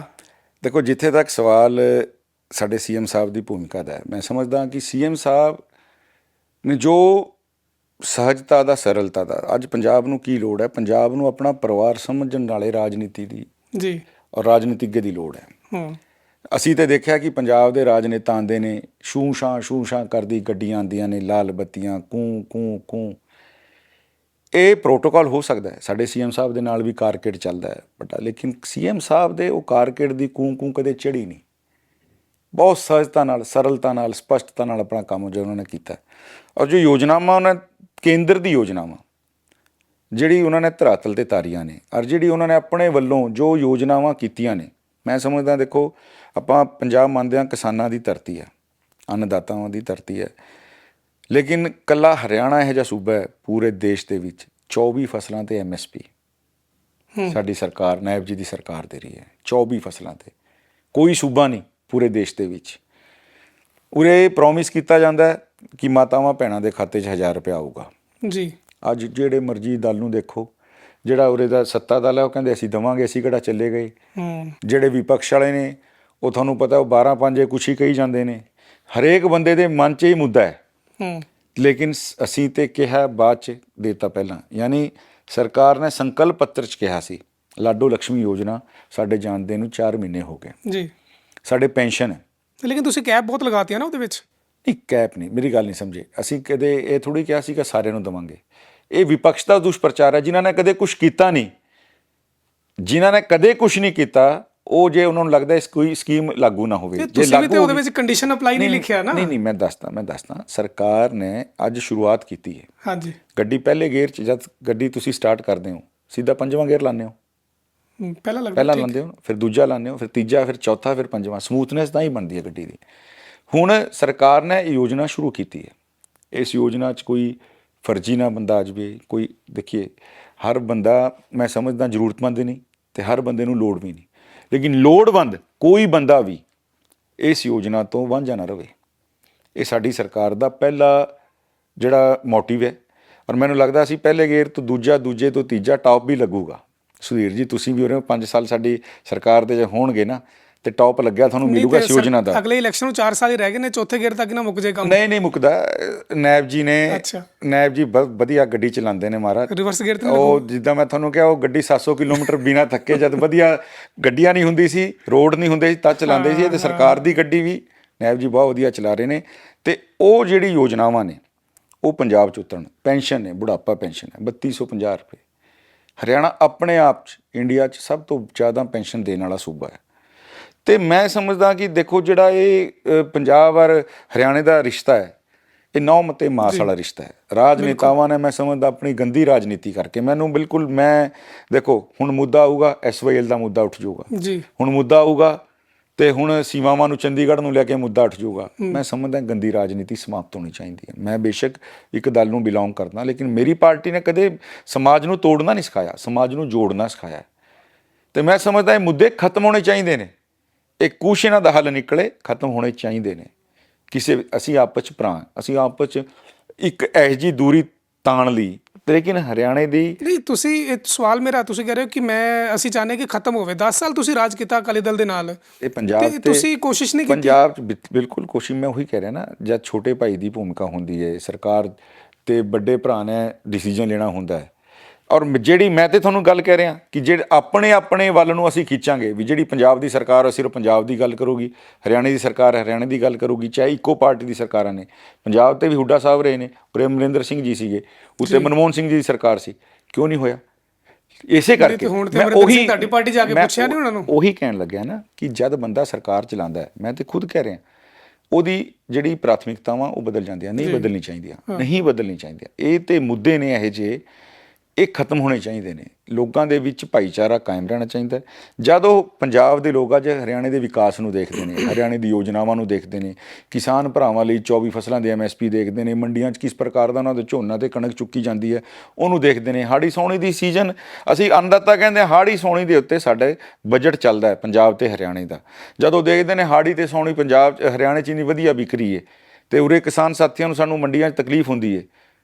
ਅਤੇ ਇਸ ਕਰਕੇ ਪੰਜਾਬ ਦੇ ਲੋਕਾਂ ਦਾ ਮਨ ਵੀ ਹੁੰਦਾ ਵੀ ਹਰਿਆਣੇ ਵਰਗੀ ਸਰਕਾਰ ਪੰਜਾਬ 'ਚ ਚੱਲੇ। ਅਤੇ ਇਸ ਕਰਕੇ ਮੈਨੂੰ ਲੱਗਦਾ CM ਸਾਹਿਬ ਦੀ ਭੂਮਿਕਾ ਉਰੇ ਵਧੂਗੀ ਵੀ, ਅੱਗੇ ਉਹ ਆਉਣਗੇ ਵੀ। ਅਤੇ ਲੋਕਾਂ ਨੂੰ ਖਤਰਾ ਹੋਣਾ ਸ਼ੁਰੂ ਹੋ ਗਿਆ, ਕਹਿੰਦੇ CM ਸਾਹਿਬ ਕਿਤੇ ਇੱਥੇ ਦੇ CM ਨਾ ਬਣ ਜਾਣ। ਦੇਖੋ ਮੈਂ ਸਮਝਦਾ, ਜਿੱਦਾਂ ਮੈਂ ਤੁਹਾਨੂੰ ਕਿਹਾ, CM ਸਾਹਿਬ ਨੂੰ ਦਿੱਲੀ ਵੀ ਬੁਲਾਇਆ, ਮਹਾਰਾਸ਼ਟਰ ਵੀ ਜਲੇਬੀ ਚਲਾਈ ਪਹਿਲਾਂ, ਫਿਰ ਦਿੱਲੀ ਵੰਡੀ ਅਸੀਂ, ਹੁਣ ਜਲੇਬੀ CM ਸਾਹਿਬ ਬਿਹਾਰ ਵੀ ਵੰਡ ਕੇ ਆਏ ਨੇ। ਕਿਉਂਕਿ ਪੰਜਾਬ ਸਾਡਾ ਬਿਲਕੁਲ ਨਾਲ ਜੁੜਦਾ ਸੂਬਾ ਹੈ। ਸਾਡੀ ਰਾਜਧਾਨੀ ਇੱਕ ਹੈ, ਚੰਡੀਗੜ੍ਹ ਹੀ ਸੈਂਟਰ ਹੈ ਦੋਨਾਂ ਦਾ। ਸਾਡੀ ਰਿਸ਼ਤੇਦਾਰੀਆਂ ਆਪਸ 'ਚ ਹਰਿਆਣੇ ਦੇ ਪੰਜਾਬ ਦੀ ਖੂਬ ਨੇ, ਰੋਟੀ ਬੇਟੀ ਦਾ ਰਿਸ਼ਤਾ ਹੈ, ਬਹੁਤ ਜ਼ਿਆਦਾ ਰਿਸ਼ਤੇਦਾਰੀਆਂ ਨੇ। ਸਾਡਾ ਸੀਮਾ ਇੱਕ ਹੈ, ਸਾਡੀ ਲੈਂਗੁਏਜ ਇੱਕ ਹੈ, ਸਾਡਾ ਖਾਣ ਪਾਣ ਇੱਕ ਹੈ, ਸਾਡੇ ਤਿਉਹਾਰ ਤੀਜ ਇੱਕ ਹੈ, ਸੁਭਾਅ ਇੱਕ ਹੈ। ਅਤੇ ਉਹ ਚੀਜ਼ ਕਰਕੇ ਉਰੇ CM ਸਾਹਿਬ ਕਿਉਂਕਿ ਚੰਡੀਗੜ੍ਹ ਬੈਠੇ ਨੇ ਸਾਰਾ ਟਾਈਮ, ਉਹ ਹਰਿਆਣੇ ਨੂੰ ਵਿਚਰਦੇ ਨੇ, ਰਿਸ਼ਤੇਦਾਰੀਆਂ ਪੰਜਾਬ ਨੇ, ਤੇ ਇਸ ਕਰਕੇ ਜ਼ਿਆਦਾ ਟਾਈਮ ਉਹਨਾਂ ਦਾ ਜੋ ਹੈ ਪੰਜਾਬ 'ਚ ਇਸ ਵਾਰ ਲੱਗ ਰਿਹਾ ਹੈ। ਔਰ ਮੈਨੂੰ ਲੱਗਦਾ ਅੱਛੀ ਗੱਲ ਹੈ। ਪੰਜਾਬ ਦੇ ਲੋਕਾਂ ਨੂੰ ਵੀ ਜੇ ਹਰਿਆਣੇ ਦੇ ਲੋਕਾਂ ਨੂੰ ਹਰਿਆਣੇ ਦੀ ਸਰਕਾਰ ਪਸੰਦ ਆ ਰਹੀ ਹੈ, ਜੇ ਉਹ ਨੀਤੀਆਂ ਪੰਜਾਬ 'ਚ ਵੀ ਆ ਜਾਣ, ਕੀ ਮਾੜੀ ਗੱਲ ਹੈ। ਥੋੜਾ ਜਿਹਾ ਫਰਕ ਹੈ ਲੇਕਿਨ ਪੰਜਾਬ ਤੇ ਹਰਿਆਣਾ ਦੇ ਵਿੱਚ। ਹਰਿਆਣਾ ਸੈਂਟਰ ਦੇ ਨਾਲ ਚੱਲਦਾ ਹੈ ਤੇ ਪੰਜਾਬ ਸੈਂਟਰ ਤੋਂ ਅੱਡ ਚੱਲਦਾ ਹੈ, ਤੇ ਇਹ ਮੁਸ਼ਕਲ ਨਹੀਂ ਹੋਏਗੀ ਕਿ ਸੈਂਟਰ 'ਚ ਤੇ ਬੀਜੇਪੀ ਗਵਰਨਮੈਂਟ ਤੇ ਪੰਜਾਬ ਦੇ ਵਿੱਚ ਆਪਾਂ ਦੇਖਿਆ ਹੀ ਅਕਸਰ। ਦੇਖੋ, ਉਹੀ ਅਸੀਂ ਇੱਕ ਵਾਰ ਪੰਜਾਬ ਦੇ ਲੋਕਾਂ ਨੂੰ ਉਹੀ ਸਮਝਾਉਣ ਦੀ ਕੋਸ਼ਿਸ਼ ਕਰ ਰਹੇ ਹਾਂ। ਪੰਜਾਬ ਦੇ ਲੋਕ ਸਮਝਦਾਰ ਨੇ। ਉਹ ਤੇ ਜਿਸ ਤਰ੍ਹਾਂ ਉਹਨਾਂ ਨੇ ਜਿੰਨੀ ਮੁਸੀਬਤਾਂ ਚੱਲੀਆਂ ਨੇ, ਇੰਨੀ ਔਕੜਾਂ ਦੇ ਬਾਅਦ ਵੀ ਪੰਜਾਬ ਹੀ ਰਿਹਾ ਹੈ। ਇੱਕ ਇੰਨੀ ਦਿੱਕਤਾਂ ਚੱਲੀਆਂ, ਆਤੰਕਵਾਦ ਨੂੰ ਚੱਲਿਆ, ਹੋਰ ਬੜੇ ਮੁਸੀਬਤਾਂ ਚੱਲ ਗਏ, ਲੇਕਿਨ ਮੈਂ ਸਮਝਦਾ ਕਿ ਜੇ ਪੰਜਾਬ ਦੇ ਲੋਕਾਂ ਨੂੰ ਇਹ ਲੱਗੇ ਕਿ ਇੱਕ ਵਾਰ ਸੈਂਟਰ ਦੇ ਨਾਲ ਵੀ ਚੱਲ ਕੇ ਦੇਖੋ। ਨਰਿੰਦਰ ਮੋਦੀ ਜੀ ਨੇ ਜਿਸ ਪ੍ਰਕਾਰ ਤੋਂ, ਮੈਂ ਸਮਝਦਾ ਕਿ ਲਗਾਤਾਰ ਪੰਜਾਬ ਨੂੰ ਲੈ ਕੇ ਇੱਕ, ਮੈਂ ਸਮਝਦਾ ਇੱਕ ਨਾ ਗਲਤਫਹਿਮੀ ਫੈਲਾਈ ਗਈ ਕਿ ਮੋਦੀ ਜੀ ਨੇ ਉਹ ਪੰਜਾਬ ਨੂੰ ਅਲੱਗ ਮੰਨਦੇ ਨੇ। ਮੋਦੀ ਜੀ ਆ ਸਿੱਖ ਸਾਡੀ ਕੌਮ ਨੂੰ ਕੁਛ ਗੱਲਾਂ ਚਲਾਈ ਗਈਆਂ। ਮੈਂ ਸਮਝਦਾ ਅਗਰ ਗੁਰਦੁਆਰਾ ਸਾਹਿਬ ਦੇ ਵਿੱਚ ਜੋ ਲੰਗਰ ਚੱਲਦਾ, SGPC ਦੇ ਨਾਤੇ ਆ ਲੰਗਰ ਦੇ ਉੱਤੇ ਜੋ GST ਸਮਾਪਤ ਕਰਨ ਦੀ ਜੋ ਪਹਿਲ ਕੀਤੀ ਹੈ, ਬੜਾ ਲੰਬਾ ਮੁੱਦਾ ਸੀਗਾ, ਮੋਦੀ ਸਾਹਿਬ ਨੇ ਕੀਤੀ ਹੈ। ਵੀਰਵਾਲ ਦਿਵਸ ਮੈਂ ਕਹਿਣ ਜਾ ਰਿਹਾ ਸੀਗਾ ਕਿ ਕਿਹਾ ਜਾਂਦਾ ਹੈ ਕਿ ਪੰਜਾਬ ਦੇ ਲੋਕ ਕਹਿੰਦੇ ਨੇ ਕਿ ਬੀਜੇਪੀ ਐਂਟੀ ਸਿੱਖ ਚੱਲਦੀ ਹੈ, ਜਾਂ ਓਪੋਜੀਸ਼ਨ ਦੀ ਪਾਰਟੀਆਂ ਕਹਿੰਦੀਆਂ ਨੇ ਕਿ ਬੀਜੇਪੀ ਤਾਂ ਐਂਟੀ ਸਿੱਖ ਚੱਲਦੀ ਹੈ। ਮੈਂ ਤੁਹਾਨੂੰ ਉਹੀ ਗੱਲ, ਤੁਸੀਂ ਜ਼ਿਕਰ ਕੀਤਾ ਹੀ ਉਸ ਚੀਜ਼ ਦਾ। ਮੈਂ ਉਹੀ ਗੱਲ ਤੁਹਾਨੂੰ ਦੱਸਣ ਲੱਗਿਆ। ਵੀਰਵਾਲ ਦਿਵਸ ਮਨਾਉਣ ਦੀ ਪ੍ਰਥਾ ਕਿਹਨੇ ਚਲਾਈ? ਕਰਤਾਰਪੁਰ ਦਾ ਲਾਂਘਾ ਜੀ, ਕਿੰਨੀ ਵੱਡੀ ਗੱਲ ਸੀਗੀ। ਅਸੀਂ ਗਾਣੇ ਸੁਣਦੇ ਸੀ, ਸਾਤੋਂ ਬਾਬਾ ਖੋਹ ਲਿਆ ਤੇਰਾ ਨਨਕਾਣਾ। ਇੱਕ ਤੜਫ ਸੀ ਹਰੇਕ ਬੰਦੇ ਦੇ ਮਨ 'ਚ ਵੀ ਮੈਂ ਆਪਣੇ ਬਾਬੇ ਨਾਨਕ ਦੇ ਉਸ ਜਗ੍ਹਾ ਦਾ ਦੀਦਾਰ ਕਰ ਪਾਵਾਂਗਾ, ਮੈਂ ਦਰਸ਼ਨ ਕਰ ਪਾਵਾਂਗਾ। ਅੱਜ ਦਰਸ਼ਨ ਦਿਦਾਰੇ ਹੋ ਰਹੇ ਨੇ, ਬਾਬਾ ਨਾਨਕ ਜੀ ਦੀ ਮਿਹਰਬਾਨੀ ਸਦਕਾ ਹੋ ਰਹੇ ਨੇ। ਨਰਿੰਦਰ ਮੋਦੀ ਜੀ ਨੇ ਪ੍ਰਯਾਸ ਕੀਤਾ, ਦੂਰਬੀਨ ਤੋਂ ਦੇਖਿਆ ਕਰਦੇ ਸੀ, ਪ੍ਰਯਾਸ ਕੀਤਾ ਨਰਿੰਦਰ ਮੋਦੀ ਜੀ ਨੇ। ਕਰਤਾਰਪੁਰ ਦਾ ਲਾਂਘਾ, ਜਿੱਦਾਂ ਮੈਂ ਵੀਰਵਾਲ ਦਿਵਸ ਦੱਸਿਆ, ਮੈਂ ਜਿੱਦਾਂ GST ਦੱਸਿਆ ਲੰਗਰ ਦੇ ਉੱਤੇ, ਤੇ ਜਿੱਦਾਂ ਹੁਣ ਅਗਰ ਆਪਾਂ ਇਹ ਸਾਰੀ ਗੱਲਾਂ ਕਰੀਏ, ਇਹ ਨਰਿੰਦਰ ਮੋਦੀ ਜੀ ਨੇ ਹੀ ਲਗਾਤਾਰ ਇਸ ਚੀਜ਼ ਨੂੰ ਅੱਗੇ ਰੱਖ ਕੇ ਕੰਮ ਕਰਨ ਦਾ ਕੋਸ਼ਿਸ਼ ਕੀਤੀ ਹੈ। ਗੁਰੂ ਤੇਗ ਬਹਾਦਰ ਜੀ ਘਰ ਆਪਣੇ ਸੱਦ ਕੇ, ਲੋਕਾਂ ਨੂੰ, ਸੰਗਤਾਂ ਨੂੰ ਸੱਦ ਕੇ ਗੁਰਪੁਰਬ ਮਨਾਉਣਾ ਪ੍ਰਧਾਨ ਮੰਤਰੀ ਦੇ ਘਰ ਦੇ ਵਿੱਚ, ਤੁਸੀਂ ਪਹਿਲੀ ਵਾਰ ਚੀਜ਼ਾਂ ਹੁੰਦੇ ਦੇਖ ਰਹੇ ਹੋਗੇ ਦੇਸ਼ ਦੇ ਵਿੱਚ, ਅੱਜ ਤੱਕ ਨਹੀਂ ਕਿਸੇ ਨੇ ਸੁਣਿਆ। ਤੇ ਵਿਰੋਧੀ ਤੁਹਾਡੇ ਉਹਨੂੰ ਪੋਲਿਟਿਕਸ ਨਾਲ ਜੋੜ ਰਹੇ, ਕਹਿੰਦੇ ਹੁਣ ਪੰਜਾਬ ਦਾ ਇਲੈਕਸ਼ਨ ਆ ਗਿਆ, ਇੱਥੇ ਅਗਰ ਆਪਣੀਆਂ ਸੀਟਾਂ ਲੈਣੀਆਂ ਤੇ ਮੋਦੀ ਜੀ ਭੇਸ ਬਦਲ ਰਹੇ ਨੇ, ਸਰਦਾਰ ਬਣ ਜਾਂਦੇ ਨੇ, ਨਾਇਬ ਸੈਣੀ ਜੀ ਨੂੰ ਇੱਥੇ ਭੇਜ ਦਿੱਤਾ, ਪੰਜਾਬੀ ਵੀ ਨਹੀਂ ਬੋਲ ਪਾਉਂਦੇ ਠੀਕ ਤਰੀਕੇ ਨਾਲ। ਦੇਖੋ, ਮੈਂ ਇੱਕ ਗੱਲ ਸਮਝਦਾ, ਸਾਡਾ ਇਲਾਕਾ ਪੁਆਧ ਹੈ। ਜੇ ਮੈਂ ਅੱਜ ਪੰਜਾਬੀ ਬੋਲ ਰਿਹਾ ਤੇ ਮੈਂ ਕੁਝ ਸਿੱਖ ਕੇ ਨਹੀਂ ਬੋਲ ਰਿਹਾ। ਮੇਰੀ ਰਿਸ਼ਤੇਦਾਰੀਆਂ ਉਰੇ ਨੇ, ਮੈਂ ਸਿੱਖ ਗਿਆ ਉਹਨਾਂ ਨਾਲ ਗੱਲ ਕਰਦੇ ਕਰਦੇ, ਲੇਕਿਨ ਮੇਰੇ ਮਨ 'ਚ ਇਹ ਨਹੀਂ ਸੀਗਾ ਕਿ ਮੈਂ ਪੰਜਾਬ ਜਾ ਕੇ ਕਦੇ ਭਾਸ਼ਣ ਦੇਣਾ। ਤੇ ਨਾ CM ਸਾਹਿਬ ਦੇ ਮਨ 'ਚ। CM ਸਾਹਿਬ ਪੁਆਧ ਤੋਂ ਆਉਂਦੇ ਨੇ, ਪੁਆਧ ਵੀ ਪੰਜਾਬ ਦਾ ਹਿੱਸਾ ਸੀ। ਠੀਕ ਹੈ, ਅਸੀਂ ਮਾਲਵਾ, ਮਾਝਾ, ਦੁਆਬਾ ਗੱਲ ਕਰਦੇ ਹਾਂ, ਕਦੇ ਅਸੀਂ ਪੁਆਧ ਦੀ ਗੱਲ ਨਹੀਂ ਕੀਤੀ। ਪੁਆਧ ਪੰਜਾਬ ਦਾ ਉਹ ਹਿੱਸਾ ਹੈ। ਚੰਡੀਗੜ੍ਹ, ਮੋਹਾਲੀ, ਅੰਬਾਲਾ, ਪਟਿਆਲਾ, ਇਹ ਪੁਆਧ ਨੇ। ਮੇਰਾ ਪਿੰਡ ਪੁਆਧ 'ਚ ਪੈਂਦਾ, ਨਨਿਓਲਾ। CM ਸਾਹਿਬ ਦਾ ਜਿਹੜਾ ਨਰਾਇਣਗੜ੍ਹ ਹੈ ਉਹ ਪੁਆਧ 'ਚ ਪੈਂਦਾ। ਉਹ ਪੁਆਧੀ 'ਚ ਗੱਲ ਕਰਦੇ ਨੇ, ਨੈਚੁਰਲ ਨੇ ਬਿਲਕੁਲ। ਉਹਨਾਂ ਨੇ ਆਪਣੇ ਆਪ ਨੂੰ ਬਣਾਵਟ ਦੇ ਨਾਤੇ ਨਹੀਂ ਜੋੜਿਆ। ਅੱਜ ਤੁਸੀਂ ਭਾਸ਼ਣ ਦੇਖੋਗੇ, ਜੀਂਦ ਖੜੇ ਹੈ, ਸਾਡਾ ਦੂਜਾ ਕੋਣਾ ਹੈ ਜਿਸ ਅਸੀਂ ਕਹਿੰਦੇ ਹਾਂ ਵੀ ਹਰਿਆਣਵੀ ਚੱਲਦੀ ਹੈ, ਰੋਹਤਕ ਹੈ, ਝੱਜਰ ਹੈ, ਉੱਥੇ ਵੀ ਪੁਆਧ 'ਚ ਬੋਲਦੇ ਨੇ। ਉਰੇ ਆਉਂਦੇ ਨੇ, ਉਰੇ ਪੁਆਧ 'ਚ ਬੋਲਦੇ ਨੇ।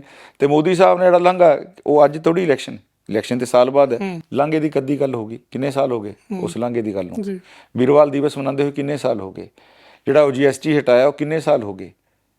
ਇਹੀ ਗੱਲਾਂ ਨੇ ਜਿਹੜੀਆਂ ਲੋਕਾਂ ਨੂੰ, ਪੰਜਾਬ ਦੇ ਲੋਕਾਂ ਨੂੰ ਗੁੰਮਰਾਹ ਕੀਤੇ ਜਾਂਦਾ। ਐਂਟੀ ਪਾਰਟੀਆਂ ਨੂੰ ਲੱਗਦਾ ਜਿਸ ਦਿਨ BJP ਔਰ ਸੈਂਟਰ, ਜਿਹੜੀ ਸੈਂਟਰ ਦੀ ਸਰਕਾਰ ਹੈ, ਜੇ BJP ਦੀ ਸਰਕਾਰ ਉਰੇ ਵੀ ਬਣ ਗਈ, ਉਸ ਦਿਨ ਕਿਸੇ ਹੋਰ ਦਾ ਦਾਅ ਨਹੀਂ ਲੱਗਣਾ।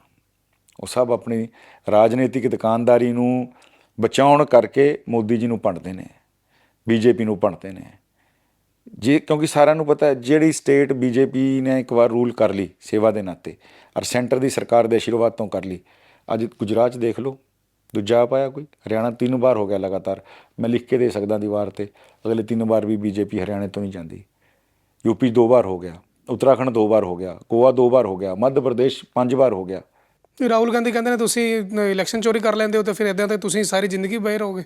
ਹਰ ਇਲੈਕਸ਼ਨ ਤੁਹਾਡਾ ਹੈ, ਜਦੋਂ ਤੁਸੀਂ EVM ਨਾਲ ਖੇਡ ਲੈਣਾ ਜਾਂ ਤੁਸੀਂ ਵੋਟਾਂ ਚੋਰੀ ਕਰ ਲੈਣੀਆਂ, ਤੁਸੀਂ ਵੋਟਰ ਆਪਣੇ ਬਣਾ ਲੈਣੇ, ਇਲੈਕਸ਼ਨ ਕਮਿਸ਼ਨ ਤੁਹਾਡੇ ਨਾਲ ਹੈ। ਰਾਹੁਲ ਜੀ ਨੇ ਵੋਟ ਚੋਰੀ ਨੂੰ ਲੈ ਕੇ ਯਾਤਰਾ ਕੀਤੀ ਸੀ ਬਿਹਾਰ। ਬਿਹਾਰ ਵਾਲਿਆਂ ਨੇ ਦੱਸਤਾ ਕਿ ਵੋਟ ਚੋਰੀ ਕਿੱਦਾਂ ਹੁੰਦੀ ਹੈ। ਗੱਲ ਕਰਨ ਨਾਲ ਵੋਟ ਚੋਰੀ ਨਹੀਂ ਹੁੰਦੀ, ਮਿਹਨਤ ਨਾਲ ਵੋਟ ਚੋਰੀ ਹੁੰਦੀ ਹੈ। BJP ਦਾ ਕਾਰਿਆਕਰਤਾ, ਮੈਨੂੰ ਡਿਊਟੀ ਲੱਗਦੀ ਹੈ ਜਾ ਕੇ ਕੇਰਲ, ਕਰਨਾਟਕ ਜਾ ਕੰਮ ਕਰ, ਕਾਰਿਆਕਰਤਾ ਦੀ ਤਰ੍ਹਾਂ ਬੂਥਾਂ 'ਤੇ ਬੈਠ ਜਾ ਕੇ ਮੈਂ ਉੱਥੇ ਆਪਣਾ ਘਰ-ਬਾਰ ਛੱਡ ਕੇ ਉੱਥੇ ਬੈਠਦਾ 2 ਮਹੀਨੇ 3 ਮਹੀਨੇ। ਕਾਂਗਰਸ ਦੀ ਕਿਹੜੀ ਟ੍ਰੇਨਿੰਗ ਹੈ? ਕਾਂਗਰਸ ਦਾ ਕਿਹੜਾ ਕਾਰਿਆਕਰਤਾ ਇੰਨੀ ਮਿਹਨਤ ਕਰਦਾ? ਕਰਨਾਟਕ ਦੇ ਵਿੱਚ ਰਾਹੁਲ ਜੀ ਦੀ ਸਰਕਾਰ ਹੈ, ਕਾਂਗਰਸ ਦੀ ਸਰਕਾਰ ਹੈ। ਉੱਥੇ ਉਹਨਾਂ ਨੇ ਐਕਸਪੈਰੀਮੈਂਟ ਕੀਤਾ ਕਿ EVM ਛੱਡ ਕੇ ਅਸੀਂ ਬੈਲਟ ਪੇਪਰ ਦੇ ਨਾਲ ਲੋਕਲ ਜਿਹੜੇ ਇਲੈਕਸ਼ਨ ਕਰਾਉਂਦੇ ਹਾਂ, ਕਰਾਏ ਨੇ। ਹੁਣ ਤੁਹਾਡੇ ਸਾਹਮਣੇ ਨਤੀਜੇ ਦੇਖ ਲਓ। ਕਾਂਗਰਸ ਸਿਮਟ ਕੇ ਰਹਿ ਗਈ, BJP ਨੂੰ ਮੈਂਡੇਟ ਮਿਲਿਆ। ਉਹਦੇ ਬਾਰੇ ਤੁਸੀਂ ਕੀ ਕਹੋਗੇ? ਰਾਹੁਲ ਗਾਂਧੀ ਜੀ ਨੂੰ ਸਵਾਲ ਪੁੱਛੋ ਉਹਦੇ ਬਾਰੇ। ਰਾਹੁਲ ਜੀ ਦੀ ਆਪਣੀ ਰੂਲਿੰਗ ਸਟੇਟ ਹੈ ਕਾਂਗਰਸ ਦੀ, ਮੈਂ ਤੇ ਉਦਾਹਰਨ ਦੱਸ ਰਿਹਾ ਹੁਣ ਦੀ। ਬਿਲਕੁਲ ਠੀਕ ਹੈ। ਉਸ ਬਾਰੇ ਕੀ ਕਹਿਣਾ? ਇਹ ਸਿਰਫ ਔਰ ਸਿਰਫ ਵਿਪਕਸ਼ ਦੂਰ ਦੀ ਕੌੜੀ ਹੈ। ਬੇਰ ਹੱਥ ਨਹੀਂ ਆਉਂਦੇ ਤੇ ਕਹਿੰਦੇ ਨੇ ਅੰਗੂਰ ਹੱਥ ਨਹੀਂ ਆਏ ਤੇ ਖੱਟੇ ਨੇ। ਰਾਹੁਲ ਜੀ ਉਹ ਲੋਮੜੇ ਆ ਜਿਹਦੇ ਹੱਥ ਅੰਗੂਰ ਨਹੀਂ ਲੱਗਣੇ। ਤੇ ਇਸ ਕਰਕੇ ਇਹ ਸਭ ਵਿਪਕਸ਼ ਦੀ ਬਣਾਈ ਹੋਈ ਗੱਲਾਂ ਨੇ। ਮਿਹਨਤ ਕਰਨੀ ਨਹੀਂ, ਭਾਰਤ ਦੀ ਰਾਜਨੀਤੀ ਦਾ ਨਹੀਂ ਪਤਾ, ਭਾਰਤ ਦੀ ਸੰਸਕ੍ਰਿਤੀ ਦਾ ਨਹੀਂ ਪਤਾ, ਭਾਰਤ ਦੀ ਜੜ੍ਹਾਂ ਦੀ ਨਹੀਂ ਪਤਾ। ਪੰਚਰ ਲਾ ਕੇ, ਮਛਲੀਆਂ ਫੜ ਕੇ ਤੇ ਟਰੱਕ ਚਲਾ ਕੇ ਤੁਸੀਂ ਤੁਸੀਂ ਭਾਰਤ ਦੀ ਸਰਕਾਰ ਨਹੀਂ ਚਲਾ ਸਕਦੇ, ਤੁਸੀਂ ਸਰਕਾਰਾਂ ਨਹੀਂ ਬਣਾ ਸਕਦੇ। ਉਹਦੇ ਲਈ ਥੱਲੇ ਮਿਹਨਤ ਕਰਨੀ ਪੈਂਦੀ ਹੈ। BJP ਦਾ ਵੋਟ ਸ਼ੇਅਰ ਪੰਜਾਬ 'ਚ ਵੱਧ ਰਿਹਾ ਆਪਾਂ ਦੇਖ ਰਹੇ ਹਾਂ। ਵਿਧਾਨ ਸਭਾ ਤੋਂ ਬਾਅਦ ਲੋਕ ਸਭਾ, ਲੋਕ ਸਭਾ ਤੋਂ ਬਾਅਦ ਹੁਣ ਅੱਗੇ ਵਿਧਾਨ ਸਭਾ ਆਉਣ ਵਾਲੀ ਹੈ।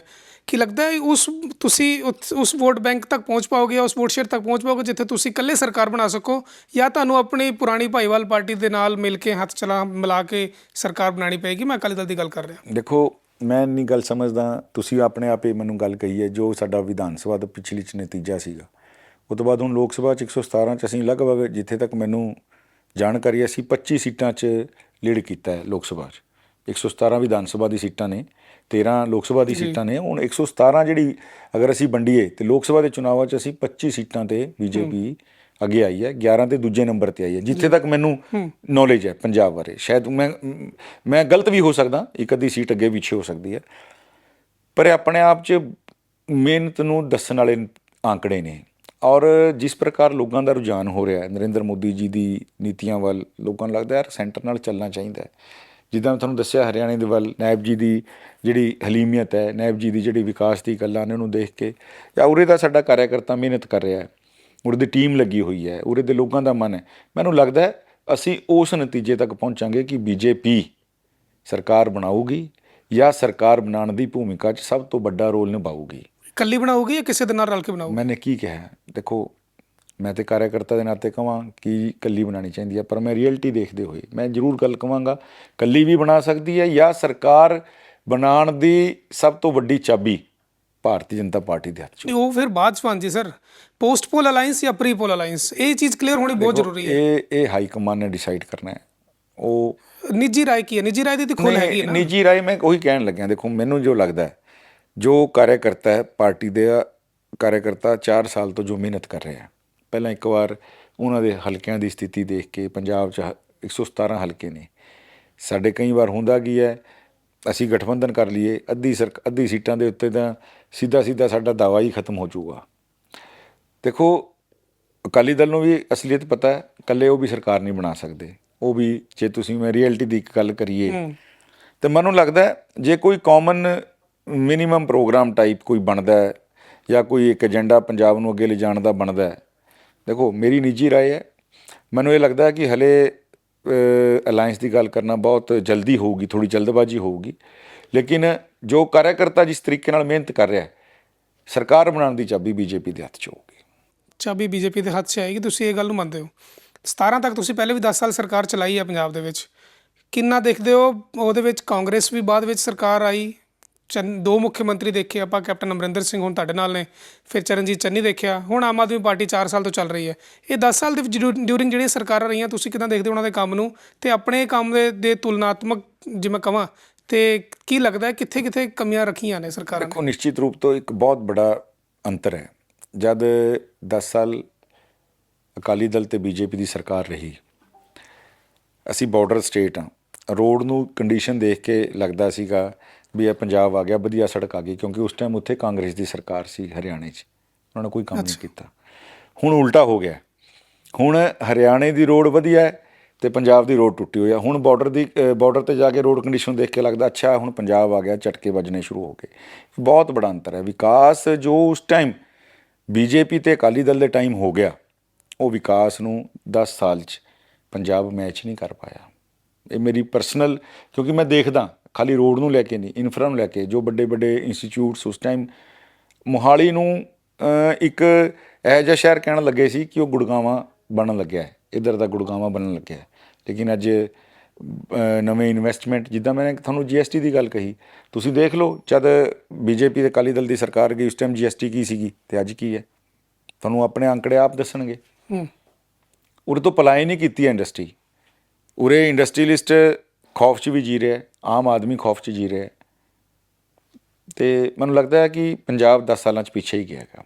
ਪੰਜਾਬ ਪਿੱਛੇ ਹੋ ਗਿਆ, ਇਨ 10 ਬੀਜੇਪੀ ਸਾਲਾਂ 'ਚ ਆਏਗੀ ਤੇ ਫਿਰ ਦੁਬਾਰਾ ਪੰਜਾਬ ਪਟਰੀ ਤੇ ਆਏਗਾ। ਦੇਖੋ ਮੈਨੂੰ ਲੱਗਦਾ 100% ਕਿ ਜਦ ਸੈਂਟਰ ਦੇ ਨਾਲ ਤੁਸੀਂ ਮਿਲ ਕੇ, ਇੱਕ ਵਾਰ ਪੰਜਾਬ ਨੇ ਕਦੇ ਐਕਸਪੈਰੀਮੈਂਟ ਕੀਤਾ ਹੀ ਨਹੀਂ, ਔਰ ਨਰਿੰਦਰ ਮੋਦੀ ਜੀ ਵਰਗਾ ਇੱਕ ਐਕਸਪੈਰੀਮੈਂਟ ਕੀਤਾ ਸੀ ਜਦੋਂ ਕੇਂਦਰ ਦੇ ਵਿੱਚ ਕਾਂਗਰਸ ਸਰਕਾਰ ਸੀ। ਉਹੀ ਕਹਿਣ ਲੱਗਿਆ, BJP ਵਾਲਾ ਐਕਸਪੈਰੀਮੈਂਟ ਕਦੇ ਨਹੀਂ ਹੋਇਆ। ਬਿਲਕੁਲ ਠੀਕ। ਜਦ ਮੈਂ ਇਹੀ ਗੱਲ ਤੁਹਾਨੂੰ ਕਹਿ ਰਿਹਾ ਵੀ ਜੇ ਨਰਿੰਦਰ ਮੋਦੀ ਜੀ ਵਰਗਾ ਇੱਕ ਵਧੀਆ ਨੇਤਾ, ਜੋ ਅੱਜ ਅਸੀਂ ਇੰਨੇ ਸਟੇਟਾਂ 'ਚ ਸਰਕਾਰ ਚਲਾ ਰਹੇ ਹਾਂ, ਪੰਜਾਬ ਨੂੰ ਵੀ ਮੈਂ ਮਤਲਬ ਪੰਜਾਬ ਦੇ ਲੋਕਾਂ ਨੂੰ ਵੀ ਅਪੀਲ ਕਰਦਾ ਤੁਹਾਡੇ ਚੈਨਲ ਦੇ ਰਾਹੀਂ, ਇੱਕ ਵਾਰ ਨਰਿੰਦਰ ਮੋਦੀ ਜੀ ਨਾਲ ਚੱਲ ਕੇ ਦੇਖੋ। ਪੰਜਾਬ ਰੰਗਲਾ ਪੰਜਾਬ ਬਣਾਉਣਾ, ਹਰਿਆਵਲਾ ਪੰਜਾਬ ਬਣਾਉਣਾ ਤੇ ਵਿਕਸਿਤ ਪੰਜਾਬ ਬਣਾਉਣਾ, ਇਹ BJP ਦੇ ਏਜੰਡੇ 'ਚ। ਲੋਕ ਕਹਿ ਰਹੇ ਨੇ ਰੰਗਲਾ ਪੰਜਾਬ ਨੂੰ ਆਮ ਆਦਮੀ ਪਾਰਟੀ ਨੇ ਕੰਗਲਾ ਪੰਜਾਬ ਬਣਾ ਦਿੱਤਾ। ਤੁਸੀਂ ਕਿਵੇਂ ਦੇਖਦੇ ਹੋ ਇਹਨਾਂ ਦੇ ਇਦਾਂ ਦੇ ਐਲੀਗੇਸ਼ਨਸ ਤੇ ਸਰਕਾਰ ਦੇ ਕੰਮਕਾਜ ਨੂੰ, ਆਮ ਆਦਮੀ ਪਾਰਟੀ ਦੇ ਜਿਸ ਤਰ੍ਹਾਂ ਦਾ ਮੀਡੀਆ ਦੇ ਨਾਲ ਧੱਕਾ ਤੇ ਬਾਕੀ ਹੋਰ ਤਰੀਕੇ ਚੀਜ਼ਾਂ ਲਗਾਤਾਰ ਚੱਲ ਰਹੀਆਂ ਨੇ, ਲਾਅ ਐਂਡ ਆਰਡਰ ਡਿਸਟਰਬ ਹੈ, ਕਿੱਦਾਂ ਦੇਖਦੇ ਹੋ ਆਮ ਆਦਮੀ ਪਾਰਟੀ ਦੇ ਸਰਕਾਰ ਦੇ ਕੰਮ ਨੂੰ? ਆਮ ਆਦਮੀ ਪਾਰਟੀ ਨਾਰਾ ਜ਼ਰੂਰ ਆਮ ਆਦਮੀ ਦਾ ਦੇ ਕੇ ਆਈ ਹੈ। ਮੈਨੂੰ ਲੱਗਦਾ ਹੈ ਖਾਸ ਆਦਮੀ, ਖਾਸ ਬੰਦਿਆਂ ਦੀ ਪਾਰਟੀ ਹੈ। ਖਾਸ ਵੀ ਤੁਹਾਨੂੰ ਪਤਾ ਹੈ, ਦਿੱਲੀੋਂ ਆਪਣਾ ਲੁੱਟ ਪਿੱਟ ਕੇ ਸੁਲਤਾਨ ਜੀ ਉਰੇ ਆ ਕੇ ਬਹਿ ਗਏ ਨੇ। ਹੁਣ ਪੰਜਾਬ ਦੀ ਉਹ ਜਿਹੜੀ ਬਾਦਸ਼ਾਹੀ ਚਲਾਉਣਾ ਚਾਹੁੰਦੇ ਨੇ। ਮੈਂ ਸਮਝਦਾ, ਦੇਖੋ ਅੱਜ ਇਹਨਾਂ ਦੇ ਜਿਹੜੇ MLA ਸੀ ਉਹਨਾਂ ਦਾ ਪਿਛੋਕੜ ਚੈੱਕ ਕਰ ਲਓ, ਕਿਹੜੀ ਸਥਿਤੀ ਤੋਂ ਚੱਲੇ ਸੀ। ਅੱਜ ਉਹਨਾਂ ਦੀ ਕੋਠੀਆਂ ਚੈੱਕ ਕਰ ਲਓ, ਉਹਨਾਂ ਦੀ ਪ੍ਰਾਪਰਟੀਆਂ ਚੈੱਕ ਕਰ ਲਓ। ਤੇ ਹਲੇ ਤੇ ਇਹ ਹਾਲ ਜ਼ਿਆਦਾ ਹੈ ਜਦ ਪੰਜਾਬ ਦੇ ਕੋਲ ਆਪਣਾ ਫੰਡ ਨਹੀਂ, ਸਾਰਾ ਸੈਂਟਰ ਦਾ ਪੈਸਾ ਹੈ, FFC ਦਾ ਪੈਸਾ ਆ ਰਿਹਾ ਪਿੰਡਾਂ 'ਤੇ, ਉਹ ਵਿਕਾਸ ਲਈ ਲੱਗ ਰਿਹਾ।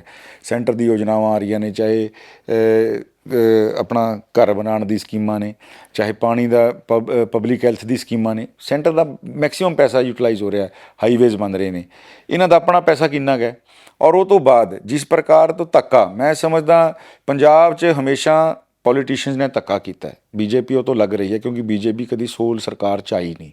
ਕਾਂਗਰਸ ਦੇ ਟਾਈਮ ਵੀ ਧੱਕਾ ਹੋਇਆ ਹੈ, ਹੋਰ ਦਲਾਂ ਦੇ ਵੱਲ ਵੀ ਟਾਈਮ ਵੀ ਧੱਕਾ ਹੋਇਆ, ਕਹਿੰਦੇ ਸੀ ਧੱਕਾ ਹੁੰਦਾ। ਸਾਡੇ ਹਰਿਆਣੇ ਨਾਲ ਤਾਂ ਬਹੁਤ ਫਰਕ ਹੈ।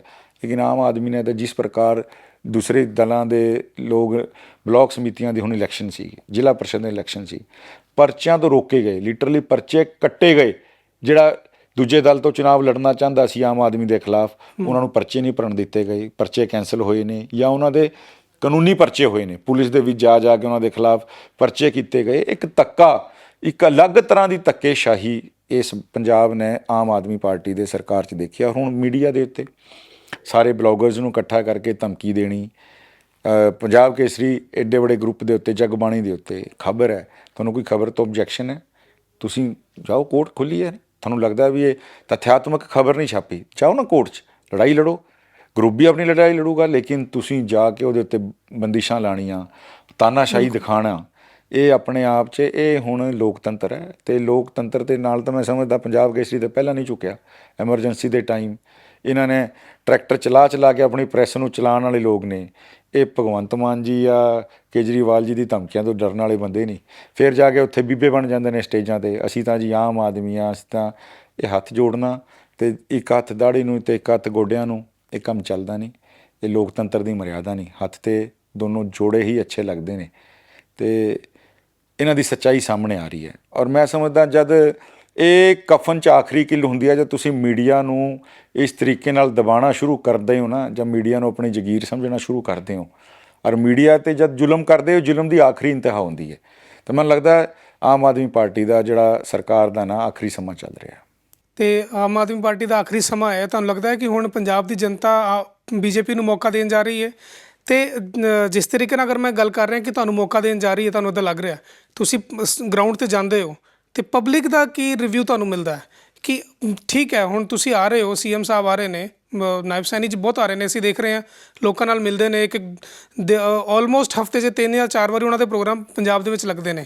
ਫੀਡਬੈਕ ਕੀ ਜਾ ਰਹੀ ਹੈ, ਪਬਲਿਕ ਦਾ ਫੀਡਬੈਕ ਕੀ ਹੈ, ਸੈਂਟਰ ਤੋਂ ਫੀਡਬੈਕ ਕੀ ਆ ਰਿਹਾ?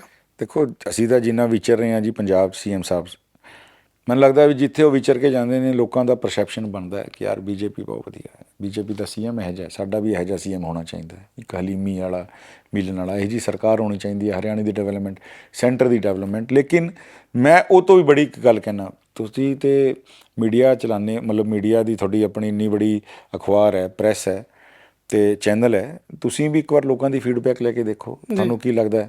ਤੁਸੀਂ ਕਦੇ ਟੈਂਪਰੇਚਰ ਚੈੱਕ ਕੀਤਾ ਪੰਜਾਬ ਦਾ? ਮੈਨੂੰ ਤਾਂ ਇਹ ਲੱਗਦਾ, ਸਾਨੂੰ ਤਾਂ ਦੇਖੋ ਹਰੇਕ ਆਦਮੀ ਕਹਿੰਦਾ ਸਾਉਣ ਦੇ ਅੰਧੇ ਨੂੰ ਹਰਾ ਹੀ ਹਰਾ ਦਿਖਾਈ ਦਿੰਦਾ, ਮੈਨੂੰ ਤਾਂ ਲੱਗਦਾ ਸਾਨੂੰ ਤਾਂ ਨੈਚੁਰਲੀ, ਕਿਉਂਕਿ ਮੈਂ ਬਾਰਡਰ 'ਤੇ ਬੈਠਿਆ, ਸਾਡੇ ਕੋਲ ਲੋਕ ਪੰਜਾਬ ਦੇ ਵੀ ਆਉਂਦੇ ਕੰਮ ਕਰਾਉਣ, ਅਤੇ ਉਹਨਾਂ ਦਾ ਚਿਹਰਾ, ਉਹਨਾਂ ਦਾ ਗੱਲ ਕਰਨ ਦਾ ਤਰੀਕਾ ਜਾਂ ਉਹਨਾਂ ਦੀ ਅੱਖਾਂ ਦੀ ਚਮਕ ਦੱਸਦੀ ਹੈ ਕਿ ਉਹ ਬੀਜੇਪੀ ਨੂੰ ਹੁਣ ਚਾਹੁੰਦੇ ਨੇ ਕਿ ਸਾਡਾ ਜਿਹੜਾ ਪੰਜਾਬ ਹੈ ਉਸ 'ਚ ਵੀ ਬੀਜੇਪੀ ਆਉਣੀ ਚਾਹੀਏ। ਅੱਛਾ, ਪੰਜਾਬ ਦਾ ਜ਼ਿਕਰ ਕਰਕੇ ਆਪਾਂ ਵਾਪਸ ਅੰਬਾਲੇ ਹੁਣ ਆਨੇ ਆ, ਪੰਜਾਬੀ ਦੇ ਵਿੱਚ ਹੀ ਰੱਖ ਲੈਂਦੇ ਹਾਂ, ਬੇਸ਼ੱਕ ਆਪਾਂ ਹਰਿਆਣਾ ਦਾ ਜ਼ਿਕਰ ਸ਼ੁਰੂ ਕਰ ਦਿੱਤਾ ਹੈ। ਲਾਸਟ ਕੁਐਸਚਨ ਰਹੇਗਾ ਆਲਮੋਸਟ ਮੇਰਾ।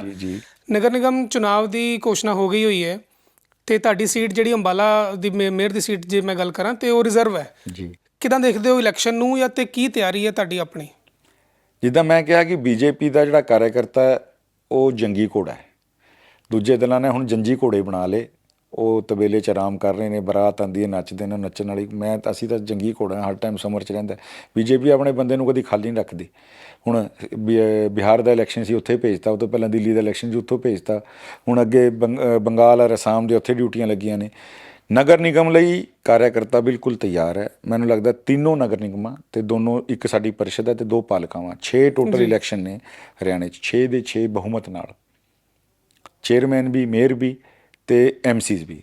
ਇੱਕ ਤਰਫਾ ਜਿੱਤ ਜੋ ਹੈ ਬੀਜੇਪੀ ਦੀ ਉੱਥੇ ਨੈਬ ਸੈਣੀ ਜੀ ਦੀ ਲੀਡਰਸ਼ਿਪ 'ਚ ਹੋਣ ਜਾ ਰਹੀ ਹੈ। ਕੋਈ ਓਪੋਜੀਸ਼ਨ ਨਹੀਂ ਦੇਖਦੇ ਤੁਸੀਂ ਕਾਂਗਰਸ ਨੂੰ, ਦੂਜੀ ਪਾਰਟੀਆਂ ਨੂੰ ਕਿਤੇ ਵੀ? ਬਿਲਕੁਲ ਨਹੀਂ। ਮੈਂ ਤਾਂ ਪੂਰੇ ਹਰਿਆਣੇ ਦੀ ਗੱਲ ਕਰਾਂ ਅਤੇ ਸਪੈਸ਼ਲੀ ਆਪਣੇ ਅੰਬਾਲਾ ਸ਼ਹਿਰ ਨਗਰ ਨਿਗਮ ਦੀ ਗੱਲ ਕਰਾਂ, ਅਸੀਂ ਇੱਕ ਤਰਫਾ ਜਿੱਤ ਜੋ ਹੈ ਵਿਕਾਸ ਦੀ ਨੀਤੀਆਂ ਅਤੇ ਨਾਇਬ ਜੀ ਦੀ ਨੀਤੀਆਂ 'ਤੇ ਅਸੀਂ ਵਿਧਾਨ ਸਭਾ ਦੇ ਵਿੱਚ ਇੱਕ ਤਰਫਾ ਡਿਸੀਜ਼ਨ ਗਿਆ ਸੀਗਾ ਲੋਕਾਂ ਦਾ, ਤੁਹਾਨੂੰ ਲੱਗਦਾ ਨਹੀਂ ਕਿ ਕੋਈ ਉਹਦਾ ਫਰਕ ਪਏਗਾ ਕਿਤੇ ਨਾ ਕਿਤੇ?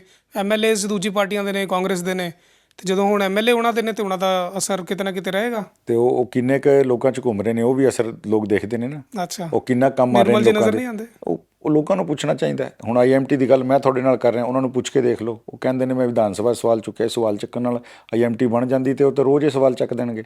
ਉਹ ਤਾਂ ਕਹਿ ਦੇਣਗੇ ਜੀ ਉਰੇ ਪੈਰਿਸ ਬਣਾ ਦਿਓ। ਸਵਾਲ ਚੱਕਣ ਨਾਲ ਥੋੜ੍ਹੀ ਪਿੱਛੇ ਲੱਗਣਾ ਪੈਂਦਾ। ਮੈਂ ਜਲ ਨਿਸਤਾਰਨ ਦੀ ਗੱਲ ਕੀਤੀ, ਉਹ ਕਿਤੇ ਵੀ ਆ ਕੇ ਗੱਲ ਕਰ ਲੈਣ। ਜਿਹੜਾ ਕੰਮ ਕਰਾਊਗਾ, ਕੰਮ ਤਾਂ ਉਹਦਾ ਹੀ ਨਜ਼ਰ ਆਊਗਾ। ਜਿਹੜਾ ਪੇਪਰ ਦੀ ਤਿਆਰੀ ਕਰੂਗਾ ਨਾ, ਪਾਸ ਉਹੀ ਹੋਊਗਾ। ਜਿਹਨੇ ਤਿਆਰੀ ਨਹੀਂ ਕੀਤੀ, ਨਾ ਉਹ ਪੇਪਰ ਦੇ ਪਾਊਗਾ, ਨਾ ਉਹਨੇ ਪਾਸ ਹੋਣਾ।